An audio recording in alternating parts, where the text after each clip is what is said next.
And I'll be bringing up the rear here with, I think, a series that some people might have been looking quite forward to, depending on the sort of communities that they involve themselves with. And it is a series called ATRI, My Dear Moments. So this is an anime adaptation by who was it? Troika of Aldno Zero, Sakura san Recreators, Bloom Into You, or Lord El Malloy, that's the second Fame. With They got a little bit of help from background art and setting help by Studio Tulip. Longtime listeners of this podcast, Studio Tulip is a very standard subcontractor for this sort of, again, background art setting kind of stuff, as well as I think sometimes they do in between art, second animation, stuff like that as well. But anyways, so Atri is an anime adaptation of a VN original by Frontwing, um, who that was initially released in 2020. So for those of you who are wondering, this I guess I should kind of start off by kind of describing the structure of Frontwing writers. There are two currently, as of the recording of this podcast ish, right? There are approximately two main multi-man groups of writers at Frontwing. So one is this sort of group by, what is it? It's like the Fujisaki Ryuta, the Kuwashima Yoshikazu Narumi Eiji team, which everybody should kind of know as this um, the representative Grisaya team that they have. Obviously, they helped with a bunch of older VNs as well, previously back in the 2000s when Frontwing was started up. But now they are more or less known as the Grisaya team uh, because that's what they do. The other team is sort of this more ragtag team of 1 to 2 to 3 people. They have, what is it? Hozumi K, Nana Yuhi, stuff like that, who write a lot more of their kind of calmer, just general slice of life stuff. Yuki Koi Melt, Corona Blossoms, Momiro Closet, stuff like that. And then they have this sort of third branch. Frontwing now has this sort of third branch of visual novels that are a little bit on the shorter side, oftentimes medium length, shorter side, and whatever, that are written by just one or two external writers, just writing about a slightly different themed shorter VN. So this kind of in the recent years, this includes Island. It includes obviously Atri. Includes one or two other VNs. I forget, but they just bring a couple. They just bring like one author in, or maybe one writer, one or two writers in to write the entire scenario for that shorter visual novel. So this one is of that third variety by Frontwing. They just brought in one person called named Kono Asta. So this is his first collaboration with Frontwing, although it is not his first work. Period. Kono Asta was previously known for stuff like some of his, I guess, his three most famous works would be before this would have been Kono Sora, also known as Kono Ozara ni Tsubasa o Hirogete. For those of you who might be aware of that, that's the one with like the wheelchair girl and like the sky and the poster art, stuff like that. And he also wrote Miyagete Goran Yozora no Hoshio, which is abbreviated Miyazora. He did both of these works under Pull Tops, and he did Amairo Aonauts with Ubisoft. So these are all more of his famous VNs are all kind of like these longer VNs that he helped write. I read through um, a decent amount of Konosora. I did not read Miyazora. I kind of slammed through Amairo Aonauts because it's a freaking Ubisoft visual novel, man. I'm gonna sleep through it if I'm not going 100 miles per hour through it. So forgive me, but I did read two out of those three. However, these are this Atri, My Dear Moments, this visual novel is actually not along those lines. It is more or less a slight rehash of some of the shorter, more obscure VNs Kono Asta wrote before he wrote Atri. So he wrote a couple of kind of shorter length VNs. He wrote Natsu no Ame, Pure Song Garden, Umikana, also known as Sora to Umiga, Fureara Kanta, which all kind of have these similar setups and themes where the MC finds a sudden girl, and or the girl is like related to AI and technology, or there's a dude and a girl who's just like trying to explore the depths around an island for hidden treasure, stuff like that. So he's kind of doing a mishmash of these themes and getting ATRI off of it essentially. So the stuff he writes for ATRI here, as well as the previous VNs that he drew inspiration from, honestly wasn't really stand out in terms of trying out sort of these deeper themes or new material, I would say, compared to the longer stuff that he helped work with, which is both an artifact of the visual novel's length and the fact that he was sort of the solo writer of these VNs, but I think it is also a slight unfortunate testament of his, I want to say, his aspirational limits. So just note that for when I go later on to the story.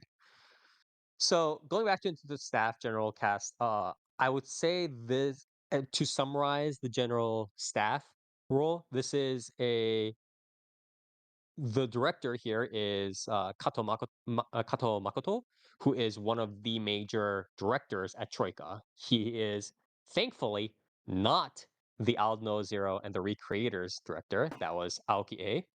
He is the director behind Sakuraka-san, Bloom Into You, Lord Elmoloid II, and he helped out with some of the other series on the on behind. I think key animation work, animation director, stuff like that. So he's one of the good ones. He Yeah, those brings with series him. suck compared to Aldnoah y- Zero, so That is true. I apologize. They should have had the grimace mech in that.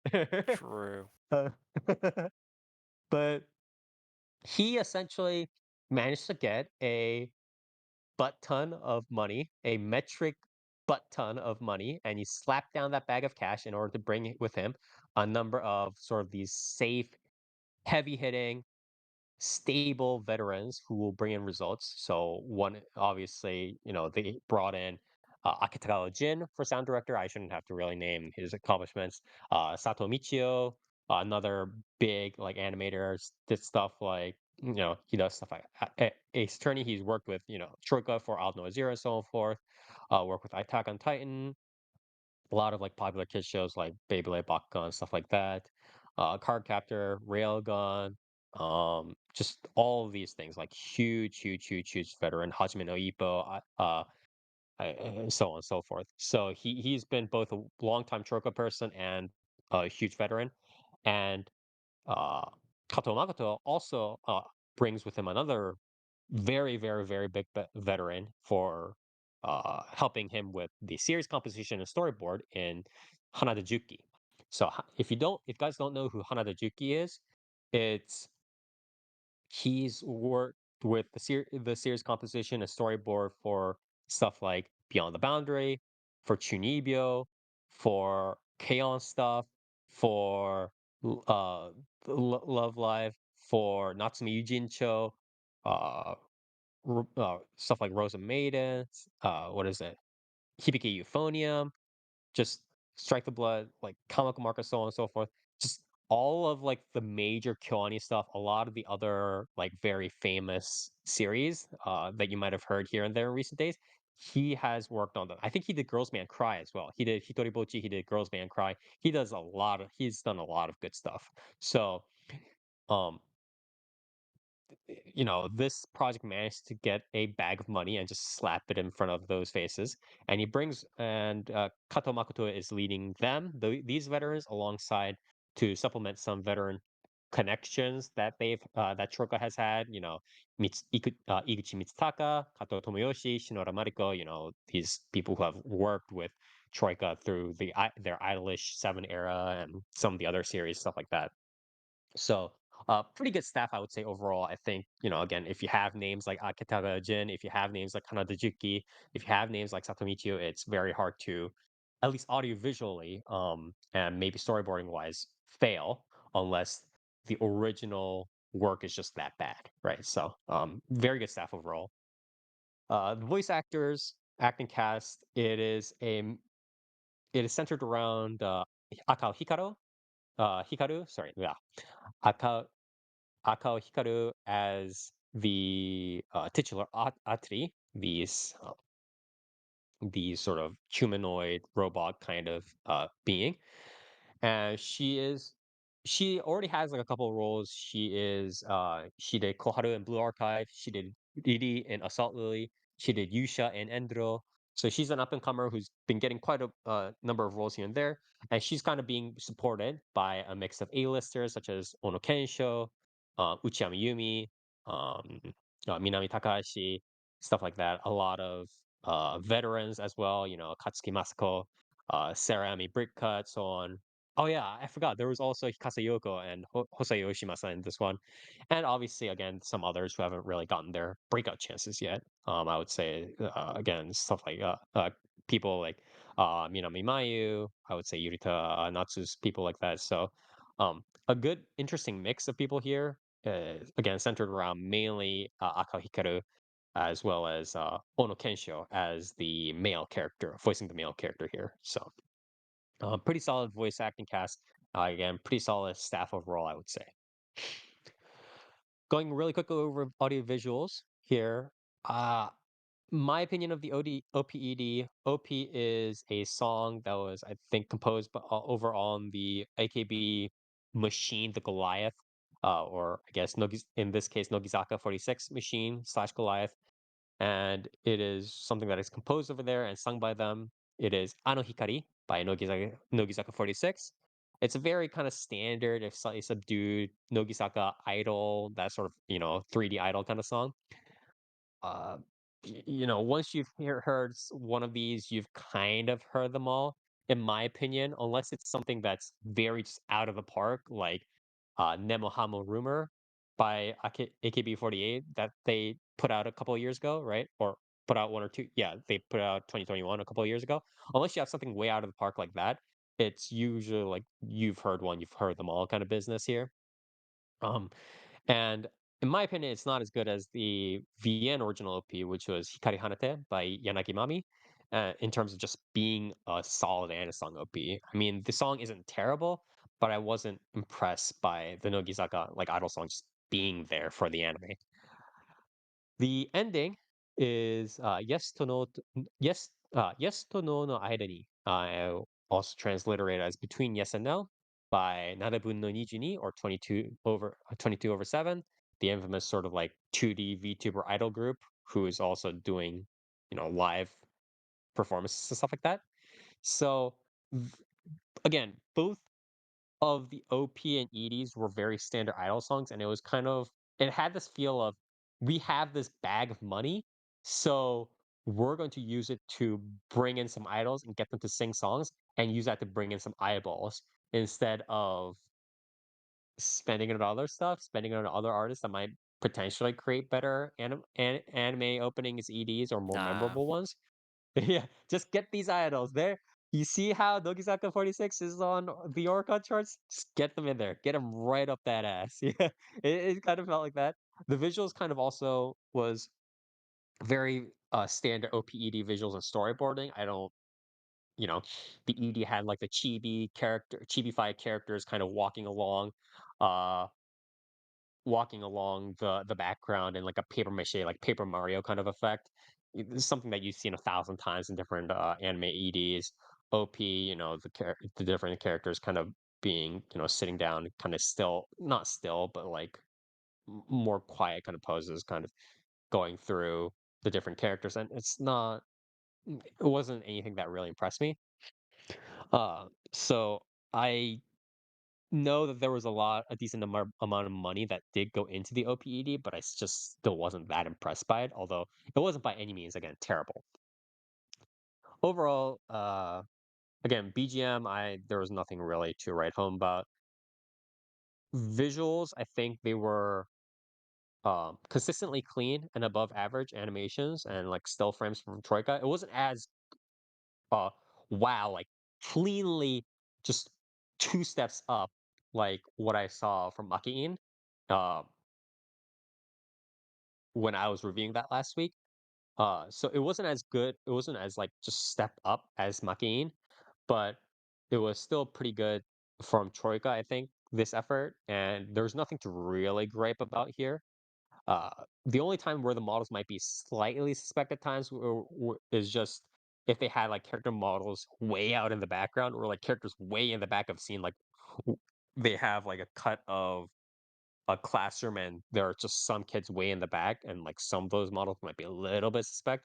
But other than that, there's just very there's not really much to complain about. But there's also nothing super that's like pushing the limits of animations or that's so super standout or the Sakugs, the Sakuga, Yeah. or anything like that. There's nothing like that there, which is again, it's fine, but it's nothing that I'll be like, okay, this is 8 out of 10, this is 10 out of 10, stuff like that. Which is sort of what um I want to see. So a little bit unfortunate in a sense, but perfectly fine. So decent, good work by Troika again, as expected of this sort of staff, but um, a little bit maybe unfortunate in terms of not really reaching for the top, but it is what it is. What was I gonna say? BGM, anime, visuals. I feel like I was gonna say, oh yeah, yeah, yeah. I would also like to note that although this is a front wing visual novel, I would suggest that you not get too excited about this because you guys should know that I mean part of why how do I just say this in a polite way? Part of why Grisaya popped, right, is that they had character designs from obviously Fumio, I think one of their in-house people, who is very good at drawing, different characters. Or actually, yeah, it's Sh uh, the Fumio did, like, a bunch of other stuff before Grisaia too. I think he worked on, Yeah. Tomoe After and some other, couple of works beforehand. But and but, I mean, obviously, the star of the show for Grisaia in terms of character design was I'll Ak never forgive Tomoya after. yeah, um, I'll it never is, forgive Code Walter either. but, obviously the star of the show for Kasai in terms of character design, animations, and why it popped off on social media and by word of mouth was because it was partly drawn by Watanabe Akio, who is also known as the character designer for the Monogatari series, right? Yep. So, um, I would just like to warn people, ATRI is not none of the characters in ATRI are drawn by Watanabe Akio or It's so Fumio, I fucking believe. over. Yeah, it's over. This series already getting a 4. It's done. Just pack it up. Yeah. But I would like to say, just because it has front wing on the can does not mean that you are going to see Monogatari designs in here. Just because you're seeing this black-haired MC protagonist that looks slightly like Arararagi-san or like Kasami Yuji does not mean that you are going to see Monogatari style Watanabe Akio artwork here. So I just want to put that out there. Just be careful. Uh, don't be disappointed because that's not what it is. So yeah. So that's visuals all that's Sapphire. So I'll just go over the story real quick. And I just want to also go over a real quick disclaimer. I have not read this visual novel yet. So I've read at least a couple of front wing stuff. I've read a little bit of Island. I've read obviously all the Grisaya stuff, all the Grisaya original trilogy. I haven't read the Phantom Trigger stuff because it looked pretty fucking terrible. I read um I haven't read Hoshiuta. I have it on the backlog, but I haven't read it. Same with like Sengoku Tensei Jiburu. I read Yukikoi Melt, which was nice. I read a little bit of Himawari. I read Corona Blossom. I blasted the Corona Blossom a little bit here. I read a little bit of Local Love, I believe. So that's just take that into consideration. I have not read Autry. Okay. So with that being said, just going over Autry's summary real quick. This is the MC. Ikaruga Natsuki is a boy who lost his mother and his leg in an accident some years earlier. He returns disillusioned from a harsh life in the big city, also known as sort of the mainland in this anime, to find his old countryside home half swallowed by the sea.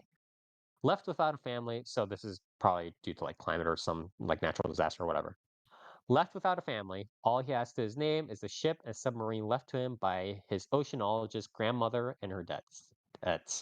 His only hope to restore the dreams for the future that he has lost is to take up an opportunity presented to him by a suspicious debt collector known as Catherine. The two of them set sail to search the sunken ruins of his grandmother's laboratory for a treasure. Uh, rumor rumor says she left there. What they find, however, is not riches or jewels. It is a strange girl lying asleep in a coffin at the bottom of the sea. She later is revealed to be the robot ATRI. And ATRI has like no real recollections of like her, the orders and whatever left to her by the grandmother of the main character. And they kind of, come together and have not episodes, but a sole kind of progressing plot arc where they're trying to go through. Well, they spend daily life essentially finding uh, where they experience various things with the people of the countryside or the people who are living near the swallowed up countryside, and trying to find out here and there the mystery behind Atri, and obviously there's more exposition behind the background for Ikaru Ganatsuki, the main character. So that's the sort of premise, and a lot of the screen time is split between. Obviously, there's this constant undercurrent of, hey, Autry is this random robot that we freaking found at grandma's house. What's she all about? Obviously, there's that undercurrent there that comes up, and that comes up much later. Suddenly, kind of changes tag a lot, and that becomes a little bit more focused in episode 6 onward. But a lot of the other sort of on surface, the major kind of currents in the story are one kind of going through the general. There's a lot of background, going through the island. Oh, this is peaceful, slice of life, um, like day to day, like what are you doing kind of stuff. So if you guys haven't played these sorts of visual novels before, obviously not every visual novel is just, oh, you got to pick the girl, and not every visual novel is also just, oh, there's some action Jason Bourne thing where it's not like Demon Bane, okay? You're not just like going through like whacking at mechas and mid bosses and stuff. So there are a lot of visual novels out there that kind of just do daily life stuff, right? And then eventually, like occasionally, you'll get a chance to mac on a girl or make a story that leads into a girl's route. So examples are something like My Tetsu or even something like Island or so on. And a lot of these sorts of series are sorry, these sorts of visual novels are much more, how to say, slow paced, peaceful, quote unquote, idyllic themed. And then they bring on sort of the, I want to say, the Nakige, the sort of dramatic, cathartic elements in later down the line. So a major current of this anime series is that sort of the day-to-day lives of the people in the countryside and how they interact with both Natsuki as well as Achi, and how they form the relationships there with the other people and how they help out the people in the countryside or get used to them and talk back and forth. Um, and obviously the other part of it is finding out more, again, more about like Natsuki's background, for example. And Um, that's also sort of integrated partly with, it's not really integrated, but I wish there was more, a little bit more of that discussion where there one of the supporting characters brings up this brief briefly ish brings up this theme of this tension between the mainland, the big city people, and then the countryside people, because all the countryside people are all, half submerged. All their crap is half submerged. It's just like stuff is all gone all over the place, and they're kind of like barely surviving. And all the people in the big city are kind of all sucking up resources, stealing resources from the countryside, sucking up resources, ignoring the countryside people as hicks. And so there's this like brief discussion of that in the anime series. It probably again does happen to at least once in the visual novel, but I wish there was a little bit more of that discussion because that was an interesting theme that was brought up. And I think the visual novel would have benefited a little bit more from that sort of discussion.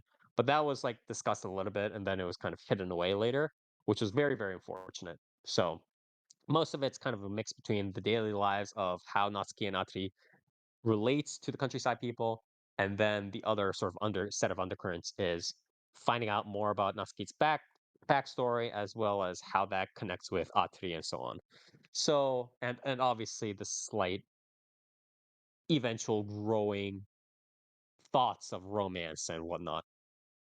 So my opinion overall on this setup, on this story, is that again, I have not read this visual novel yet, so don't hit me over the head with "Oh, fucking you stupid idiot! It's in the next chapter of the event that'll be covered in episode whatever." I don't know. I apologize, but I'm from what I read of the descriptions on the here and on the VND page and kind of what I'm getting, this seems to be kind of like a shorter kinetic novel type series with fewer choices. Again, similar to what Kono Asta wrote in his previous visual novels.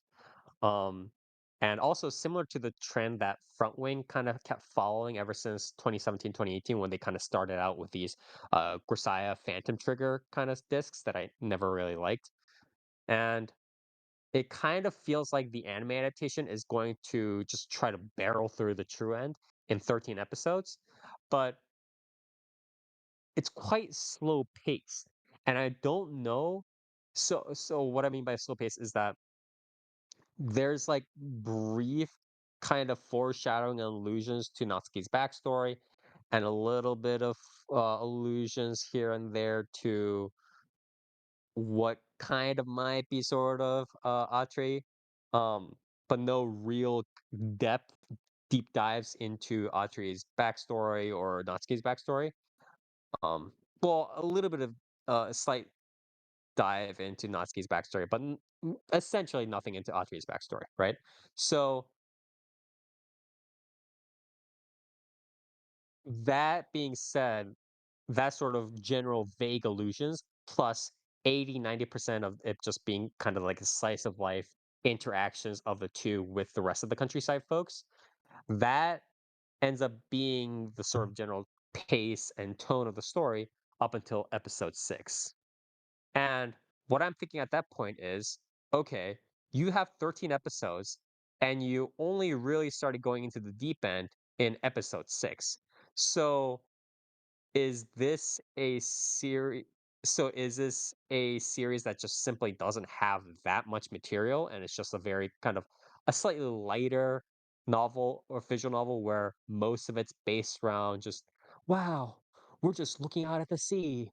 Wow, we're just interacting with the good countryside folks, and then you have a little bit of catharsis with the robot and the boy and the girl. Is that sort of how it is, where it's a much lighter series again, like Konoasta's previous visual novels, or is it a potentially concerning problem with the storyboarding and the series composition slash script because of the nature of the visual novel versus the nature of the 13 episode anime season. So I'm getting a little bit worried about that sort of pacing again because it's been 5 episodes of, wow, they they messed around with batteries, or they found batteries under sea, or like they're generating electricity, or stuff like that. And that's been 5 episodes of that with again vague illusions of Audrey might be a really advanced robot. Very elementary stuff like that,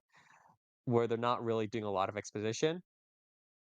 And so because of that slow pace, I've been a little bit worried. I think I am going to ultimately trust in Kato Makoto, director Kato Makoto, as well as a scriptwriter, Hanada Juki team to try and properly stretch and knead the original story into something suitable for 13 episodes. So what I'm saying is I think this is more of the original story just being that lighter and slow paced. But if that doesn't work out and the pace kind of falls by the roadside and, the revelations suddenly all compiling in the last 2 episodes and then suddenly the cathartic final fight resolution just happens in one episode and boom, it's done. I'm probably going to, I don't know, it just seems a little bit weird pace. And if it all ends up fine, despite the slow pacing, then that's probably just, again, how the visual novel is written out. But if there's something messy with it, then, unfortunately, something went afoot at the anime studio. So, we'll kind of have to see how that pans out. Um, but it's a little bit jarring for me right now, because it's one thing to see that sort of slower pacing in a visual novel. It's okay for me to kind of sit back and have a very, very slow pace of reading and 500 pages describing the seagulls, the sand, the sea, the girl like walking along the seashore with, without shoes or whatever it is. It's okay to have that in a visual novel because a visual novel isn't limited to 12 episodes of what is it, like 14, 15 minutes plus or minus ads, right? Or 18 minutes plus or minus ads or whatever it is, right? Uh, and they're not limited to that. But an anime adaptation is. So the format becomes very stressful when you realize that there are only 6 episodes left.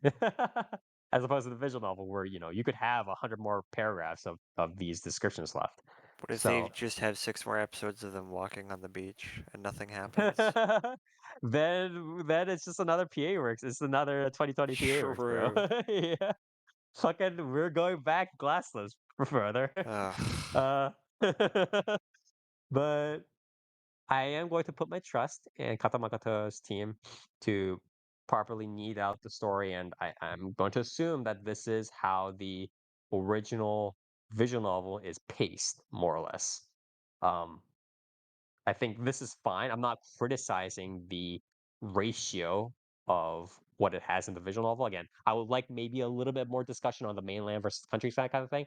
But I think just being like, hey, there are these backgrounds. There's sea. The girl and the boy is just going out to sea and kind of watching these cool things and interacting with people. And maybe every once in a while we have this slight drama with the boy and the girl robot or whatever. I don't think that's a bad split. I don't think that's a bad set of themes necessarily. Not every series like this needs to be like Gargantua, where at the end it's like grim morality of authoritarianism versus freedom, blah blah blah blah. Like it doesn't need to be a fucking you know what I mean? Again, Urobuchi kind of skit Yeah. going on here. Yeah. So I'm okay with the split. I'm okay with the steaming. I'm just hoping that the pace works out. I just hope to Jesus that the pacing works out in 13 episodes because it's been slow as a slug for 6 episodes, and that's half a series. And that also this alongside one of the comments that somebody left in Senpai wa Otokonoko, which I also reviewed last time, or 2 episodes ago, which was somebody commented after reading the manga, the way the anime is executed doesn't hit as hard for me. And while I've already kind of mentioned my thoughts on why the manga might be a little bit kind of demurred in terms of like storytelling, I think the anime certainly doesn't help bring out the manga strengths due to, again, the way it has to pace itself through the standard entrenched 12 episode, 13 episode, 11 episode plus OVA kind of anime season. So I've always kind of railed against these standard formats. Understand why they exist. Believe me, I understand why they exist. I just don't I do but I do think it's a very big um hurdle in terms of creativity because authors write different lengths of stories and not every story can be stuffed into a 12 properly into 12 Bring episode back anime. 53 episode mecha Yeah, series. bring back like 32 episodes, and you're like, I don't know when this ends. It's just like randomly it's like 18 episodes or whatever. Yeah, But I 32 mean, episodes and two it's like two net OVAs and a yeah, movie, and that's yeah, it. That's all you need, man. yeah. And then like you have stuff like Kiss Sis where it ended up being like you had the initial season and then you also had 11 OVAs or something like that Yeah. next to the initial season. You're like, why? But I mean, you could even just see that sort of effect on other authors that we've talked about, right? I think the most famous is Okada Marie, right? Okada Marie, I think again, um, it was something like, I think she was the series composition slash not director, series composition slash like storyboarder, scripter, whatever for Hanasaka Ito, right? Hanaido, Yeah. which was 26 episodes, and I consider that one of my favorite series of all time in terms of just how that panned out. Compare that to something like Anohana, which I criticized pretty severely. That was 11 episodes. I firmly believe that Okada Mori probably could have done a much better job if she had at least gotten a couple more episodes. But it's like, it was also very rare at that time because at that time, I don't think there was I think that was like one of the only series that just had randomly 11 episodes at the time, Yeah. and that was very weird. Yeah.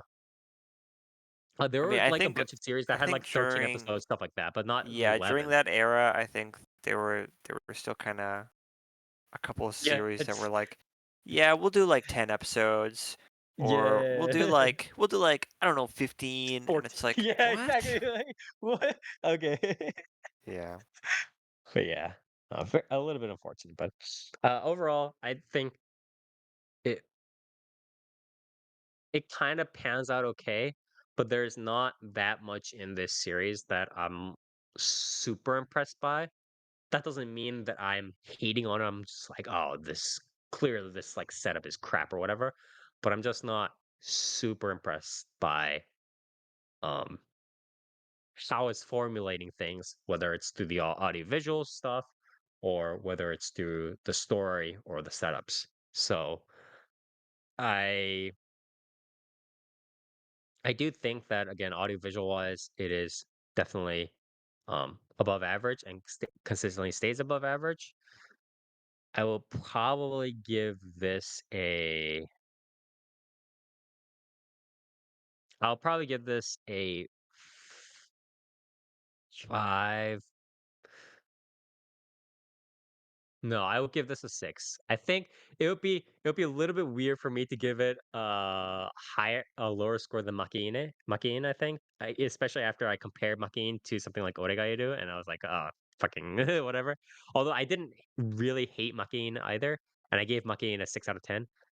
In a similar vein, it is average with slightly above average average story with slightly above average audiovisuals, and I'll give this also a 6 out of 10. So, um, if you want to see a variant of the front wing visual novels that's not Grisai or that's not something like Yukikoi Melt, something again a little bit along the lines of Island. I believe this person also wrote Ginka afterwards. Um, so he did Amido Islenauts. He did what is it? Konosora. He did Miyazora, stuff like that. So if you like those visual novels, I guess check this one out. But yeah. This is ATRI, My Dear Moments. Again, via an original by Frontwing, written by sort of one of their outside writer collaborations, and it got adapted into this anime adaptation by Troika. If you want a sort of lighter series based upon a visual adaptation, please do check this out.